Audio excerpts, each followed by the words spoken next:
Sinasang-ayunan ko po at sinusuportahan ang mga statements nila Representative Percy Sendanya at Representative Chel Jokno.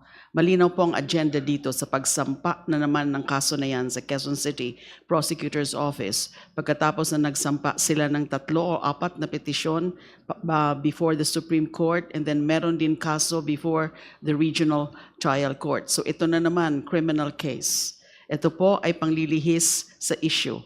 Ang akala nila matitinag tayo, ang akala nila ay hindi na natin itutuloy itong ginagawa natin, which is an imperative constitutional duty. Nakakapagtaka lang kung bakit na single out 4 na pangalan, 4 na mga miyembro kasama yung chair sa kaso na yan. When we all know, yung pagsabina ng mga AMLAC records are a collective decision of this committee. Ang pagkakaalala ko, wala namang nag-object doon sa pagsabina ng AMLAC records. And then, ito nga po, ay hindi natin alam, ano na naman yan.